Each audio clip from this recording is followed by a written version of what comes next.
darse tiempo, tenemos que tocarlas puntito a puntito, unos poquitos, porque si nos dedicamos a hacerlo en detalle, podremos estar aquí hasta las 6 de la tarde. Correcto, pero es un buen momento para hacer un recuento, ¿verdad? Ya que estamos a fin de año, hacer un recuento de lo que ha ocurrido en relación a la Autoridad de Energía Eléctrica en este año 2024. Otro mal año para la Autoridad de Energía Eléctrica. Recordarás que el proceso de plan de ajuste de la deuda que empezó en el 2023 culminó con el trámite de juicio que se celebró en marzo. Ahí había un montón de expectativas, Alfonso. Estaban la Junta y los que la defienden, ¿verdad? Y sus seguidores diciendo que estábamos ya al borde de terminar el viacrucis de la Autoridad de Energía Eléctrica en términos de su proceso de ajuste de la deuda. El juicio duró prácticamente un mes. Sin embargo, cuando se celebra el juicio se sabía que había un caso en el Tribunal de Circuito de Apelaciones en Boston en el que se estaba discutiendo algo que si el tribunal revocaba a la jueza había que echar todo al zafacón, Alfonso, y se gastaron millones de dólares en ese proceso de plan de ajuste de la deuda, porque no es solo los honorarios profesionales, sino también son los honorarios, o sea, no solamente de abogados, sino los honorarios de los peritos, que cobran cientos de miles de dólares por rendir un informe pericial. Y esos informes periciales pues nos dieron una perspectiva de cómo está la Autoridad de Energía Eléctrica y cómo la Junta pretendía lidiar con el problema, a mi juicio, de una manera totalmente equivocada. Los peritos de prácticamente todas las partes decían que la autoridad estaba en una situación crítica, que eso nadie tiene que escribir un informe pericial para decirlo. Lo que pasa es que ellos aportaban que no había dinero para completar la reconstrucción. Entonces tú tienes un proceso de plan de ajuste de la deuda donde vas a decidir cuánto hay que pagarle a los acreedores, pero en ese proceso no tienes suficiente dinero para reconstruir la red, que es lo que te va a permitir continuar pagándole a los acreedores, porque si tú tienes una red que no es confiable, la gente se va a la energía renovable. Si tú tienes una red que es muy cara, pues la gente ahorra energía, no te compra energía. Y el plan de ajuste de la deuda y ese proceso tenía dentro de sí la semilla de su propia destrucción, Alfonso, al no poder tener dinero para concluir la reconstrucción. Y eso se advirtió particularmente por los peritos de los opositores. Ahí está Lautier, está el sistema de retiro, las organizaciones ambientales. Se dijo, mire, usted no puede confirmar un plan si el proceso de reconstrucción no se puede terminar. Y la jueza no hizo, pues no tomó nota de eso, vio el caso completo y mientras estaba ponderando cómo resolverlo, que es muy difícil resolverlo confirmando por todas las circunstancias que ocurrieron, pues viene la decisión del circuito. Y esa decisión del circuito pues cambió todos los muñequitos. Y todavía estamos sufriendo las consecuencias de esa decisión, Alfonso, porque resulta que están en un proceso de mediación que hemos estado dándole seguimiento este año, ¿verdad? En donde no hay ningún resultado.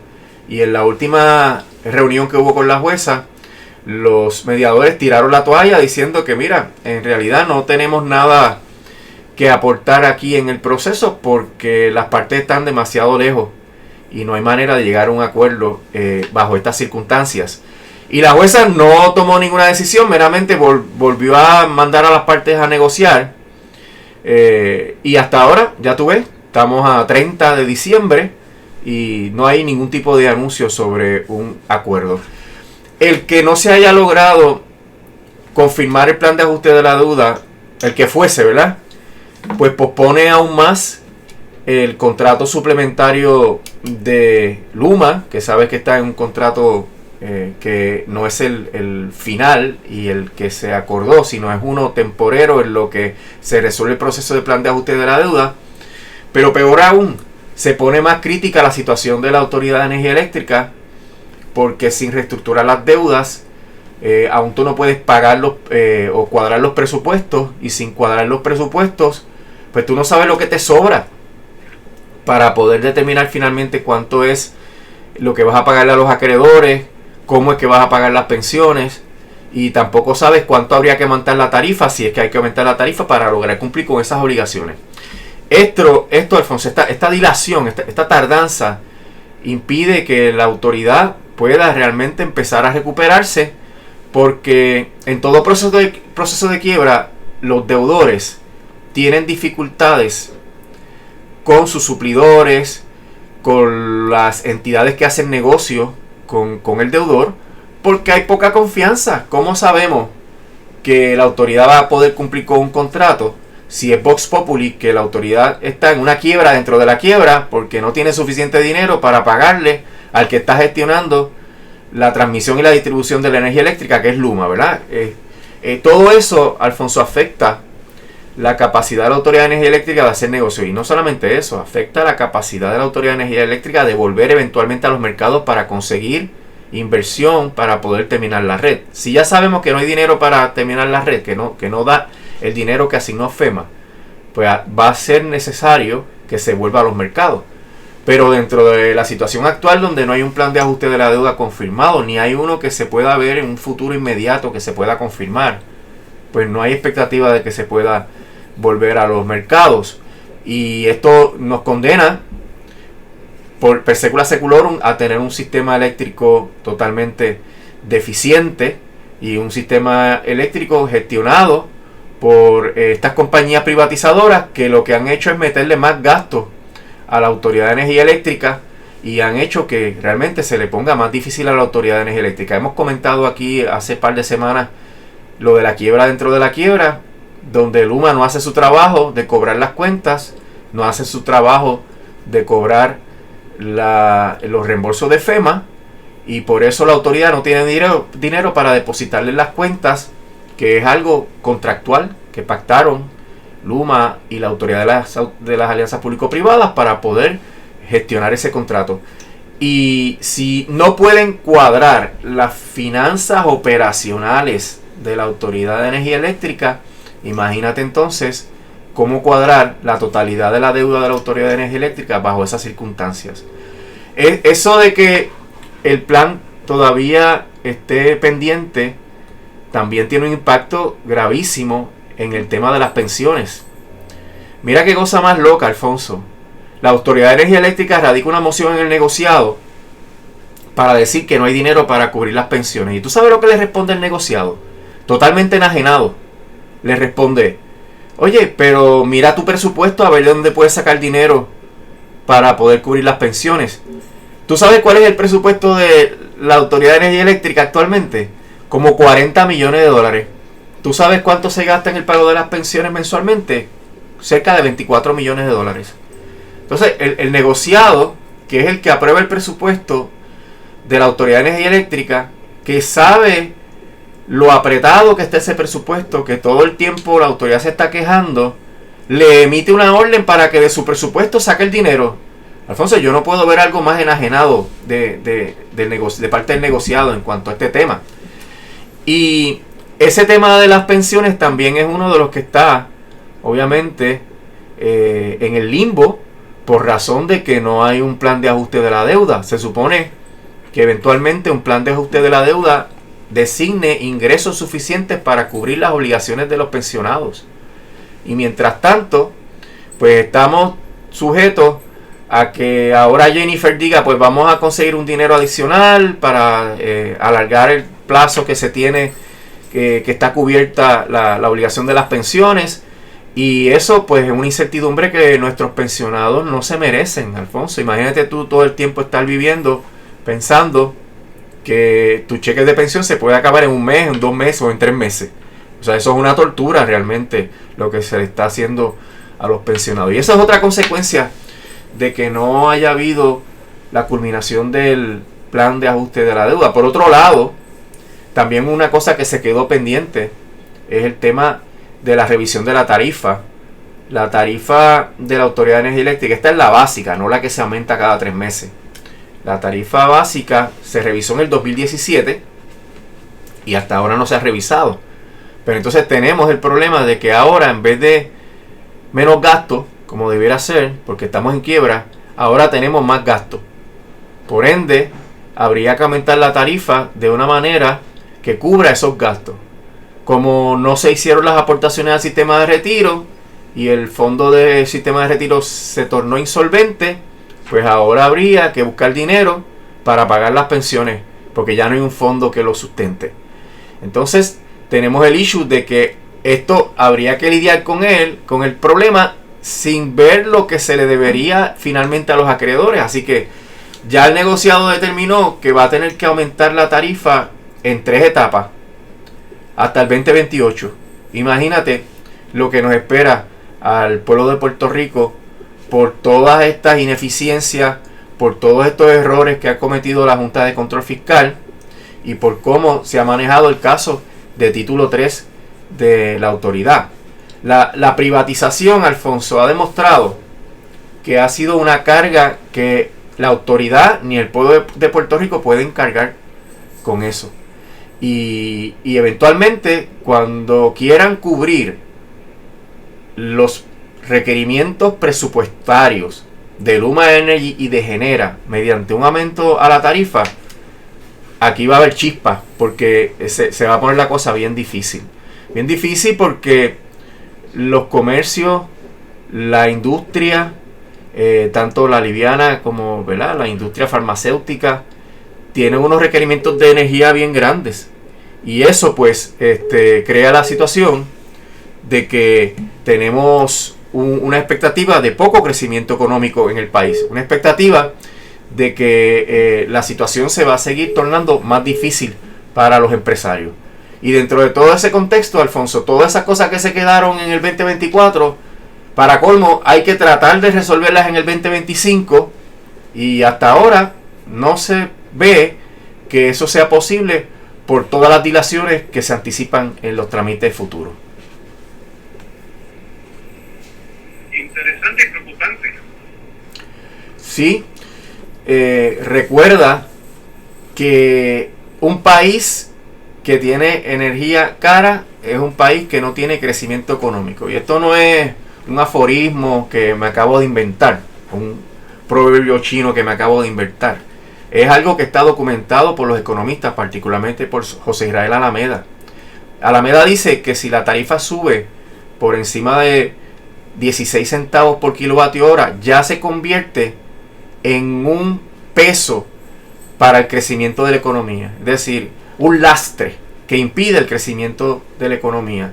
Ya en estos días estamos cerca de 26, 27 centavos por kilovatio hora, sin contar lo que hace falta para Luma y Genera, según sus peticiones, sin contar lo que hace falta para los bonistas, sin contar lo que hace falta para los pensionados, y por ende lo que se estaría pensando es que eventualmente esto llegue por encima de 30 centavos por kilovatio hora. O sea que sería 14 centavos por encima de lo que Alameda dice que ya es un lastre para la economía. Sí, porque aquí en esos sanos juicios va a mudar sus operaciones a Puerto Rico con un gasto como ese. O un gasto que implique, ¿verdad?, el que tengas que hacer inversiones adicionales. O sea, tú puedes someterte a la Autoridad de Energía Eléctrica con Luma, pero no es solamente que va a estar cara, es que va a estar poco confiable, porque no hay expectativa de que el sistema mejore eventualmente. O sea que esa falta de confiabilidad tal vez es uno de los factores que más empuja a la gente a irse a la energía renovable, porque pues a lo mejor dentro de tus presupuestos, que son esas empresas grandes, son presupuestos billonarios, tú puedes manejar el tema de la energía, pero ¿qué pasa que se te esté yendo una vez a la semana o 2 veces a la semana? Pues eso sí que es importante, porque te paraliza la producción, y eso te obliga entonces a hacer unas inversiones para tener plantas eléctricas, plantas de gas, o para tener todo lo que sea necesario para que tu empresa pueda correr con energía eléctrica todo el tiempo. Y eso es lo que a mi juicio afecta más la intención de inversionistas extranjeros de venir a Puerto Rico a establecer sus plantas. Y toma nota que hay toda una situación bien fluida con esto de Donald Trump, porque según Donald Trump, él quiere traer las empresas que se fueron al extranjero para tener costos laborales más bajos, costos de operación más bajos a los Estados Unidos. Ahí podría haber un nicho para Puerto Rico, pero si Puerto Rico no tiene las condiciones mínimas, que es tener una energía eléctrica barata y confiable, pues entonces eso no se puede dar. Ni siquiera podríamos montarnos en esa guagua. Si es que eso ocurre, ¿verdad? porque las condiciones para eso son bien difíciles. Así que el trámite que se está llevando a cabo con la Autoridad de Energía Eléctrica, todos sus tropiezos, ineficiencia, costos exagerados, privatizaciones, lo que hace es conducirnos a un callejón sin salida en términos de que Puerto Rico no tenga acceso a procesos de inversión que puedan apoyar, que mantener un sistema económico bastante razonable aquí en Puerto Rico. ¿Y la política de gasificación de la gobernadora electa, eso pudiera ayudar en cierta manera o no? No, Alfonso, porque el gas natural está sujeto a los costos del mercado internacional y a los problemas de la geopolítica, a las leyes de cabotaje, a los problemas que tiene New Fortress económicos, a los problemas que hay de cómo hacer llegar el gas natural a Puerto Rico, con el gasoducto ilegal que está en San Juan, ¿verdad? Que está en un proceso de declaración de impacto ambiental, con los problemas que tiene New Fortress con las barcazas, que el Coast Guard le ha dicho que no puede traer las barcazas grandes que New Fortress quiere traer para aumentar los volúmenes y bajar sus costos. O sea que hay toda una serie de retos. Y por el otro lado, nos quieren vender el gas natural en contra de la política pública del gobierno de Puerto Rico de llegar a un 100% de energía renovable en el 2050. Si tú estás en un país donde acabas de construir una planta de gas natural que produce casi 500 megavatios, jamás tú vas a llegar al 100% porque esa planta tiene que amortizar su inversión. Y ya tú ves que el contrato es de 30 años con 2 extensiones de 10 años. Por tanto, esa planta podría estar en Puerto Rico por 50 años. Ya con esa decisión destruyeron las metas de energías renovables, enmendaron todas las disposiciones del Plan Integrado de Recursos y todo lo que esto implica por meramente hacer las cosas contrario a lo que se concibió, ¿verdad? Que era crear un sistema eléctrico de siglo XXI. Esa planta de gas, un sistema eléctrico del siglo XX. Y eso pues trataron de venderlo también mediante el engaño, porque es un engaño de que la planta se podría convertir a hidrógeno cuando la tecnología de hidrógeno está en los pañales y todavía no es comercialmente viable y no se ve luz al final del túnel para poder hacer esa tecnología comercialmente viable. Y por el otro lado, como quiera contamina. No es una tecnología totalmente verde, porque para producir el hidrógeno hay dos maneras. O lo sacas del gas metano, que ahí entonces tira CO2 a la atmósfera, igual que cualquier contaminante, o lo hace mediante hidrólisis del agua, que requiere mucha energía para poder descomponer el agua en oxígeno e hidrógeno. ¿Y esa energía de dónde viene? De los combustibles fósiles. Viene de lo mismo. Así que como quiera, estamos produciendo la misma situación de que se está contaminando el aire y se está emitiendo gases de invernadero. Así que de ninguna manera esa planta es la solución, pero es lo que trae a Jennifer. Recuerda que Jennifer es republicana y Jennifer está aliada a los intereses del gas natural y el petróleo en los Estados Unidos. Son sus donantes y desde hace muchos años ella viene impulsando esas iniciativas aquí en Puerto Rico. Así que veremos las consecuencias de eso eventualmente con un país que vamos a estar atados a si hay guerra en Oriente Medio, hacia si hay un problema con la Unión Soviética, con Rusia, perdón, y entonces el gas está escaso porque las reservas de gas americanas hay que vendérselas a los europeos. Todas esas cosas podrían estar pasando como ya han pasado, ¿verdad? Así que eso no es ninguna solución para el problema energético de Puerto Rico. Puerto Rico necesita soberanía energética y esa soberanía energética viene de las fuentes renovables que tenemos aquí en Puerto Rico, como el sol, como el viento, como eventualmente el océano, etcétera. Mientras sigamos atados a los combustibles fósiles, no vamos a sacar los pies del plato y eso va a ser uno de los costos más importantes de generación de energía, el combustible que se compra en el extranjero. Así que no se adelanta nada, Alfonso. No, estoy de acuerdo, pero aparentemente esa es la agenda que tiene la gobernadora electa. Sí, desafortunadamente. Y ya, pues fíjate, el gobernador Pierluisi la madrugó y aprobó el contrato. Y yo entiendo que si lo aprobó, ella tendría problemas en virar eso para atrás. Tendría que alegar alguna ilegalidad. A lo mejor el contrato es leonino, hay que ver, ¿verdad? Eso hay que mirarlo con mucho detenimiento. Pero sí, la madrugó, aunque yo no creo que ella vaya a hacer nada, porque realmente ella está de acuerdo con que se haga plantas de gas natural y que se hagan todas, si es posible, de gas natural. Ella no tiene ningún tipo de pudor en cuanto a ese tema.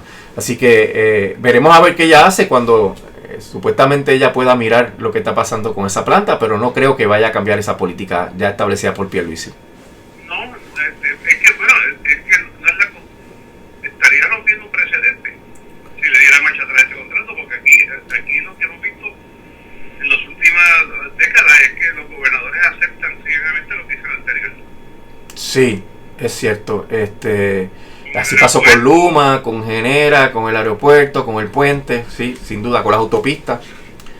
Así que es lo que nos espera, es la política pública neoliberal de la privatización, y después vienen los lamentos, como pasó con el sistema de salud, Alfonso, que tenemos uno de los peores sistemas de salud en el hemisferio, y todo vino por la privatización que se hizo en la década de los 90, ¿no? Con Rosselló padre. Así que esas consecuencias se pagan por mucho tiempo, pero nunca es tarde para tomar las medidas que sean necesarias para revertir esos procesos que se hacen a espaldas del pueblo y que se nota y se documenta que ocasionan daños y afectan la calidad de vida. Fíjate que Puerto Rico se ha despoblado, Alfonso. No solamente por los huracanes, sino desde antes Puerto Rico ya estaba en una tendencia de despoblación. Y el que tú afectes la calidad de vida, porque todo es más caro, porque los servicios esenciales son peores, hace que la gente se vaya del país. Entonces tienes un problema demográfico enorme, que es lo que nosotros tenemos, y no sabes qué hacer, porque aquí nadie se plantea cómo resolver ese problema, Alfonso. Nadie lo discute y nadie tiene un plan. ¿Cómo resolver el problema de que la gente está escogiendo, particularmente los jóvenes educados, están escogiendo irse del país? Y esa es otra de las cosas que quedó inconclusa este año 2024, un plan para tratar de lidiar con la demografía negativa que tenemos aquí en Puerto Rico, donde está cada vez la población mucho más vieja y se van los jóvenes educados.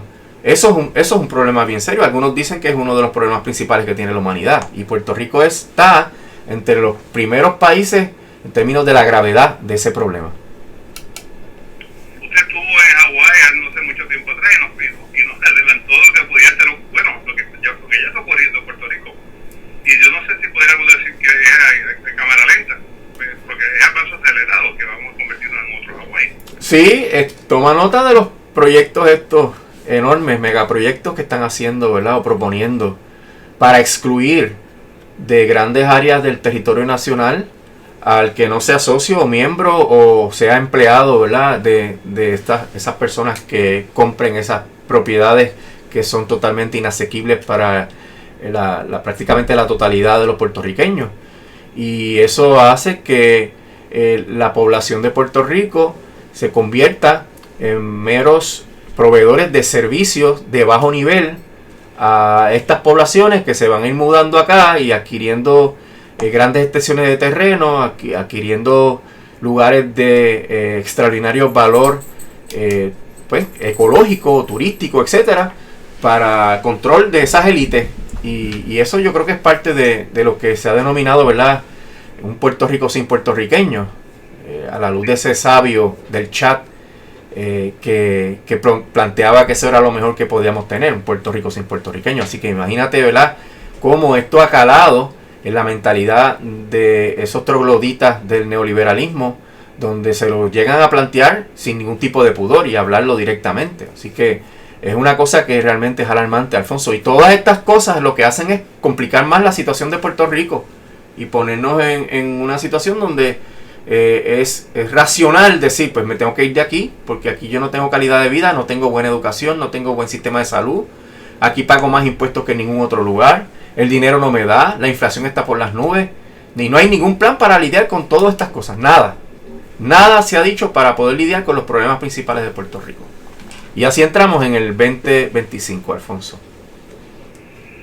Vamos a ver, el 2025 promete ser un año bien interesante. Licenciado, muchísimas gracias. Que tenga un bonito día y hablaremos el año que viene. Cómo no, Alfonso, hasta el año que viene. Buen día.